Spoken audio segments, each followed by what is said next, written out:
अशा पद्धतीनं हा माणूस कोणाचाही होणार नाही। हा माणूस आपल्या आई वडिलांचा नाही, हा माणूस शिवसेना प्रमुखांचा झाला नाही, हा माणूस त्या ठिकाणी उद्धव साहेबांचा झाला नाही। हा देवेंद्र फडणवीसवर काय काय बोलला होता आणि देवेंद्र फडणवीसने याला विचारलं होतं, रे गाड्या तुझा पगार किती? ती क्लिप आहे, ऐका नाही। हा त्यांचा झाला नाही, अरे हा सख्या भावाचा झाला नाही। सख्या भावाला सुद्धा यांनी खोटे आरोप करून जेलमध्ये टाकला। राजेश पालकर, अरे तुमच्यासारख्यांचा तो कधी जिंदगीत होऊ शकत नाही। हा माणूस कोणाचा झाला नाही, तो कोणाचा होणार नाही, कार्यकर्त्यांचा झाला नाही, नात्या गोत्याचा झाला नाही, त्याला चारित्र्य नाही। अनेक गोष्टी सर्व लोकांना माहिती आहे, पण लोक बोलत नाहीत, बोलत नाहीत। शेवटी एक म्हण आहे, माहिती आहे का नाही?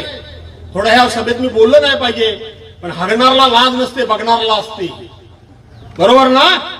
बघणारला असते म्हणून लोक बोलत नाहीत। असं समजू नका की तुमचं काय सगळं चारित्र्य आणि चरित्र लोकांना काय माहित नाही, अशातला भाग नाही।